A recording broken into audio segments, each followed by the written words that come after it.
Hello， 大家好，这里是花儿熊。本期视频我们来拍今年街车 MVP 级的选手本田 CB500SF。那这台车的看点真的非常的多 ，CB 系列的历史传承，本田的品牌故事，国人对4缸机的钟情，还有像电子离合 e-clutch 的现代科技加持。那这个开头是我体验完这个车再录的。陆续全国都已经到试驾车了，您就去骑吧，真的相当的丝滑啊！4缸机声浪悦耳，给你那种体验，优秀的调教，还有最好上手的这种驾控感受，这台车就仿佛是开了杜比音效和 HDR 的高清无码宝宝巴士一样啊！又有观影体验，又有教书育人，一起一个不吱声。那本期视频就跟着我一起来领略一下这台 CB500SF 的魅力吧。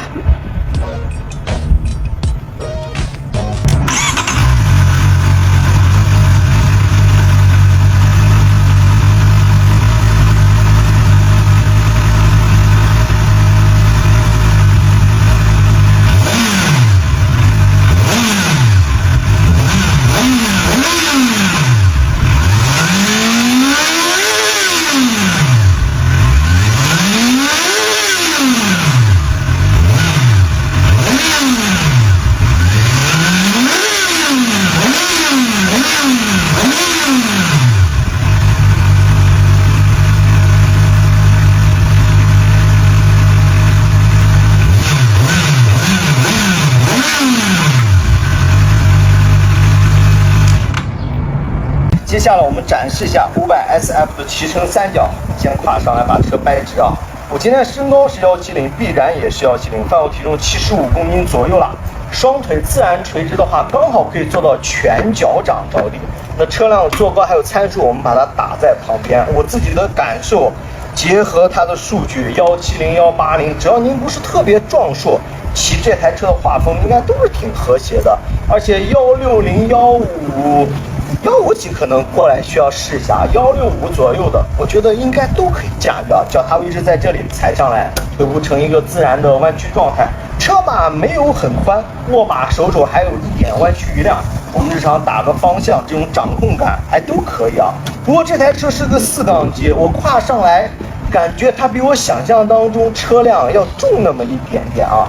好，主驾驶咱们就展示到这里，副驾驶要不要给大家看一下吧？这台车你看这种复古的外观，你和你的女朋友或者别人的女朋友打扮的港风一点、复古一点，骑出去那画风应该是相当的帅气啊。脚踏位置在这里，踩上来，我们假装坐一下，环抱一下驾驶员。哎呀，给这台车看起来年纪好像比你也要大一点，它不会中看也不中用吧？哈哈，我也是没赶上你的好时候呀，哈哈哈哈。好吧，那骑乘三角的部分咱们就展示到这里。好的，我们来看一下本田 CB500SF 的外观设计和细节配置。那因为我是80后，看到这种外形的车，肯定有一些记忆上的、情怀上的加分项啊。但如果我们刨除掉这些东西，只论它的设计层面，我觉得它依然是好看的。好的设计，经典的设计，能经得住时间的验证。它的复古是一种东方的神韵，是我们记忆当中复古街车本来就有的样子。欧式的、美式的也很好看，但它跟我们其实关系没有像日系车影响那么大。我们先从车头部分看起啊，那这个车头啊，可以说有一套标准公式啊。大灯、喇叭、双瞳指针仪表啊，那现在的是 TFT 仪表了。那因为摩托车发展到今天啊，你要叠加很多的功能啊，包括你像这个车有 e-clutch， 它有更多的显示要叠加上面。那双指针仪表可以说是过时了。视觉上的确是符合我们的记忆，但这套仪表肯定是更实用的，这是毋庸置疑的啊。后市场会不会出改装件？我觉得应该是有可能。这个车有爆款的潜质啊。那这个小的风挡是原厂自带的啊，然后大灯的部分不够复古，我明白啊。后市场来一个那个网罩给它罩上去，或者换一个卤素的照明效果不如这个呀。亮灯的效果给大家做一个展示啊。转向灯还是这种焦黄色的啊。好，近光、远光，大家看一下啊。然后由 KYB 提供的倒立减震啊，减震的支撑日常行驶没有太大的问题，调教的挺中庸的，就本田的那种均衡的感觉啊。日系的卡钳，双碟的刹车盘，轮胎也是由正新提供的，前120的宽度啊，前后都是17寸。挡泥瓦的颜色跟车身一致性很好，视觉优先，所以你看它尺寸是比较小的，甩泥甩到这个排气上是肯定的，对吧？然后侧面的线条啊，我这辆试驾车它原厂也装了护杠，这个护杠挺有必要的。第一，这4缸机嘛，发动机本身体量感就是比较大的。第二，原厂的护杠它设计语言上是比较偏硬朗和直线的，后装的话可能达不到这种效果啊。然后视觉从这个角度看上去，整齐排列的4缸机啊，这种秩序的美感是有的。然后延续到后面，镀铬件不灵不灵亮堂堂这个排气，这应该是我目前看到本田排气好看指数排在前几的。你想象一下，现在什么 NX500啊，双缸那些都用的什么排气啊？发动机的部分来聊一下，502cc 的实际排量，4缸机它有71.8匹，它在1万转左右爆发最大扭矩和最大功率啊，那还是一个强调高转发力的机器。但这台车骑下来，我觉得它前段动力比想象当中还要更好一些啊。然后整车的做工质感、板材，我觉得都是挺好看的。这个车还有久违的那种精品感啊。名牌信息可以看到由五羊本田生产，所以大家对我们现在国产工业生产制造的能力要有信心啊！这台车传递出来的感觉就挺好的，油箱和坐垫看起来挺平缓，但实际上感受对于小画师中还是有一定的压迫感啊。尾部副驾驶这一块，我觉得做的特别的好，线条简单平直而方正。从这个角度推一下，这台车没有头重脚轻的感觉，尾部的设计其实也是一个视觉的亮点，搭配这种不灵不灵的排气，看着从45度推一下，是不是挺好看的？当然肯定会有朋友说啊，不是双腔减震没有灵魂，这台车用的是中央减震啊。那实际上我自己觉得这种设计语言其实更干练，而且从运动驾驶的角度，中央减震肯定会更好啊。哎呦，这个排气看看都很满意，省了我们改装的这种费用了啊。然后后刹也是日系的单碟单活塞的系统啊，就这个车一致性特别好，尾部前方我们从上方俯视，它的视觉都挺漂亮的。尾灯的效果，亮灯给大家看一下，圆圆的是吧？啊，有一种浓郁的年代感啊。然后尤其是刹车灯亮起的时候，有点像飞船星际喷射管那种感觉啊，不知道大家能不能 get 到。如果你喜欢看日漫的话，我觉得或者上了年龄暴露年龄了，对吧？然后转到这方看一下，这个车搭载了电子离合 e-clutch 的系统啊，非常的好骑。e-clutch 通过电机的驱动来实现离合的分离和结合。当我们脚踩或者勾档的时候，它就会触发信号，程序就会自动来做这套操作了。体验是非常好的。我觉得它既有兼顾新手的这种好上手，同时也会照顾到老手对于离合器拉杆这种使用，游离配合这个技术动作还是被保留了下来。第一视角，我们先从油箱看起啊，14升的容量。那我猜这个车后续肯定会出本田的经典版花，起码红白蓝呀，这些配色肯定会上来的啊。那目前看到这套漆水啊质感，我觉得都是相当在线的啊。中心对称的设计，油箱、锁芯还有仪表，你别说装一个这个小风挡啊，仪表这块修饰作用还挺强烈的。传统的反光镜，那这套按键模组也是本田家族了。如果你是本田的用户，熟悉起来就非常的简单。这个4项的开关视觉上看着有点小，但实际使用过程当中没有什么问题，触感反馈和阻尼感都是很好的。然后这辆车搭载的也是电子油门啊，匹配了多种驾驶模式。等一下动态的部分我们跟大家做一个分享。现在通电，看一下仪表的部分啊。那此时弹幕肯定会刷双指针仪表，复古指针仪表意难平，我能理解啊。但如果我是500SF 的车主，我是不会改这个仪表的，因为好用是最重要的。那这套 UI 也是本田家族现在常用的那款，其实是一套非常优秀的，配合4项的开关。重要的信息显示在主菜单，它在右侧布局，我们进入到车机，然后逻辑、人机交互，基本上就是傻瓜式的，没有什么学习成本啊。我们进入到 eClutch， 它的脚感、升档、降档还是可以调节的，所以 eClutch 这套东西啊，现在已经非常的完善了。那因为它匹配了电子油门，给到了我们3种驾驶模式。标准的、普通的，还有像运动的模式，然后给到用户2个自定义选项。在自定义的模式下，我们可以根据自己的喜好或者驾驶方式来设定车辆能力的不同表达。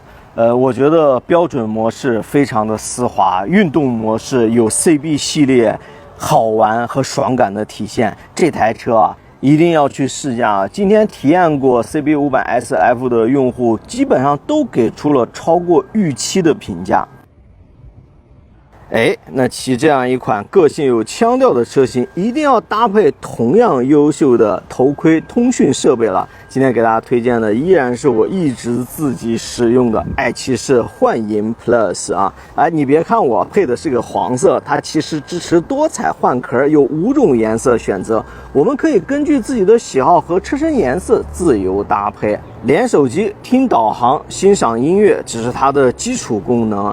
爱骑士幻影 Plus 采用 Mesh 加 5G 的技术啊，我自己亲测，我们在没有网络和不连接手机的情况下，依然可以实现空旷环境下将近1公里的清晰通讯啊，是我们居家旅行和小伙伴一起摩旅过程当中有力的保障。它最多可以支持同时100人在线，也非常适合我们团队作战啊。磁吸卡扣设计，波轮加大按键的组合，戴上手套也可以无忧使用。机身支持 IP67级的防水，轻松应对各种天气。如果你喜欢的话，可以翻看主播橱窗。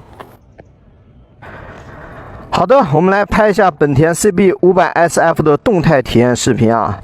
先点火给大家听个声音，4缸机嘛，很多人就是冲着这个声浪买单的。点火。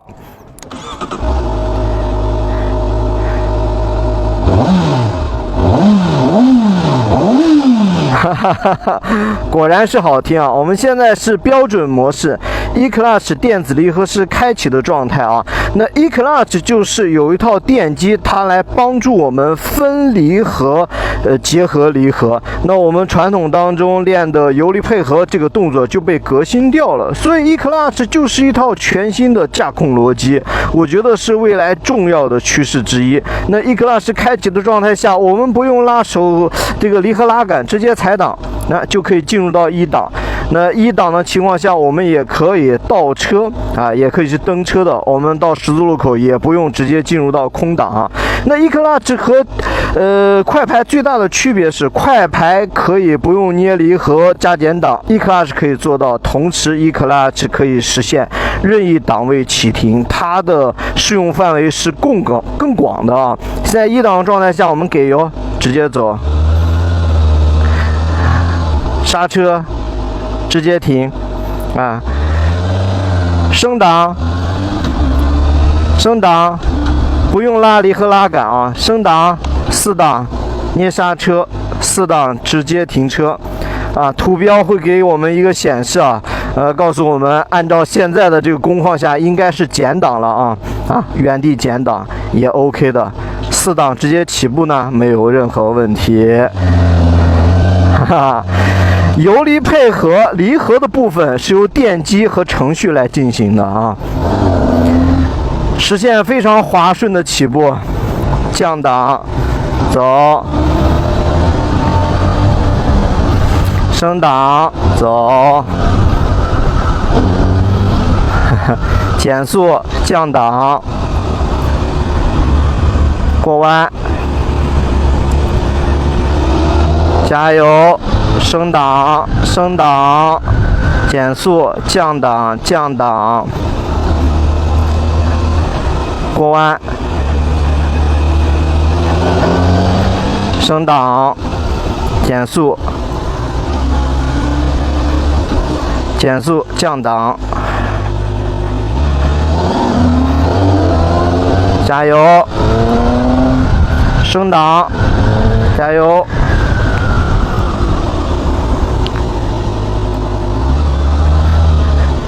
过弯，加加油！4档的状态下啊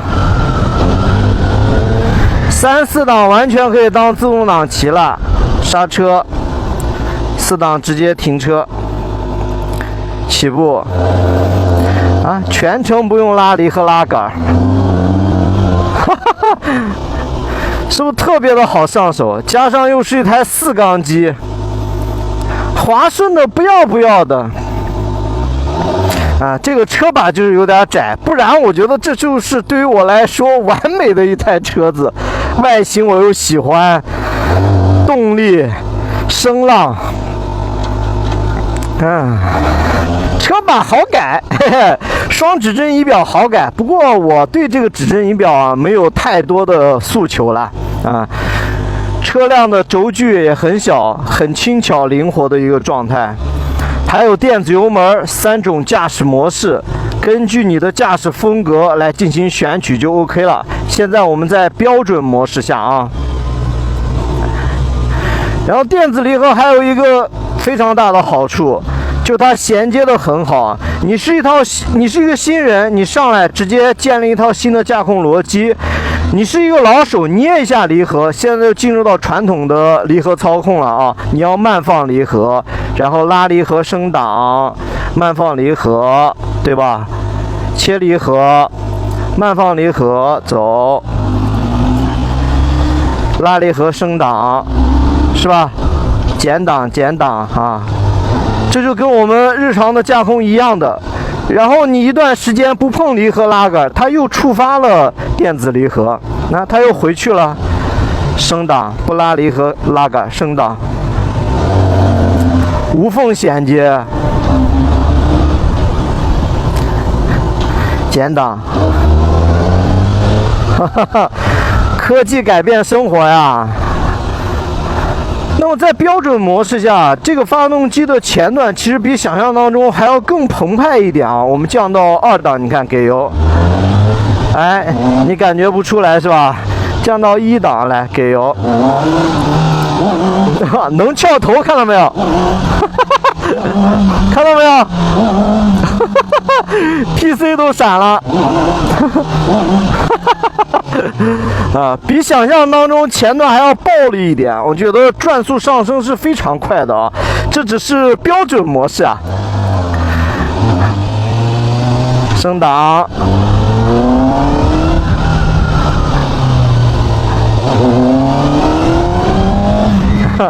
所以这个车你只要敢给油，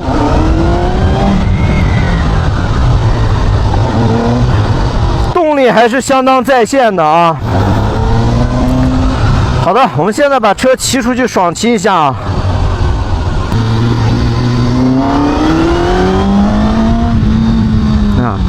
哦，刹车的手感也不错。哎呀，重刹的时候怎么感觉有点顶小化石熊？升档，升档，升档。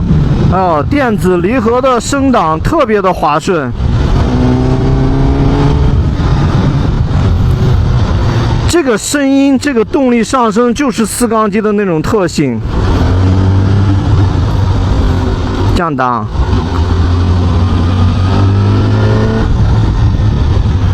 滑顺，好骑。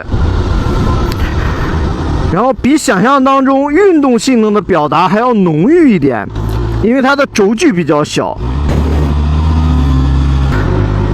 OK， 我们现在调到运动模式来感受一下啊。哎呦，哎呦，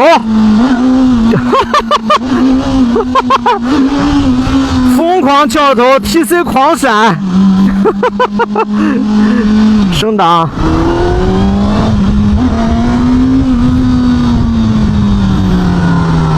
哎呦，可以啊！这个运动模式下不太像小4缸哎。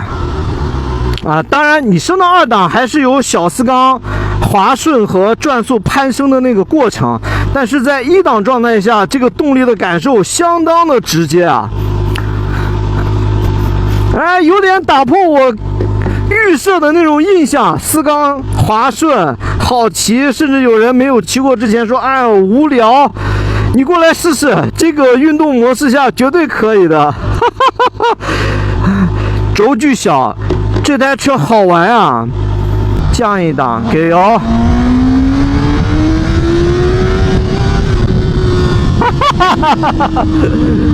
升档。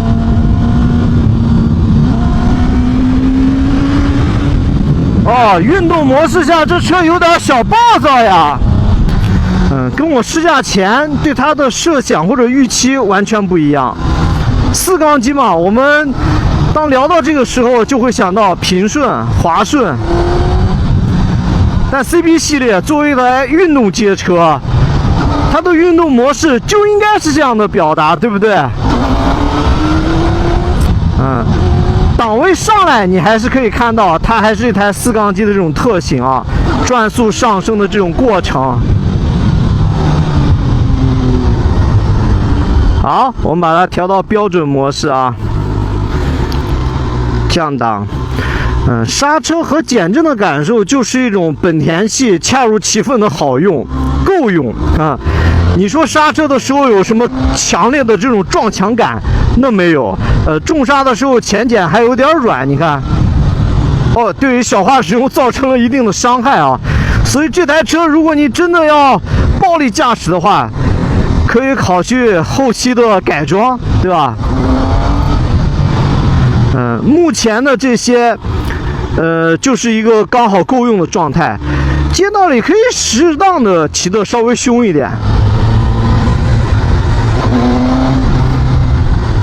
其实这种支撑的韧性和高级感，我觉得是有的。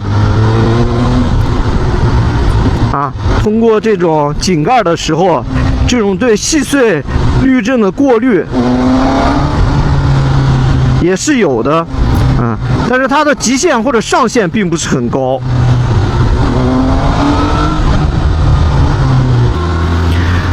日常骑行3档就当一个自动挡，可以骑全段。结合它4万多的售价，我觉得是一个中量级运动街车或者复古街车非常优秀的产品，非常值得一试的产品。它有本田车该有的所有的东西，细腻、丝滑、好上手，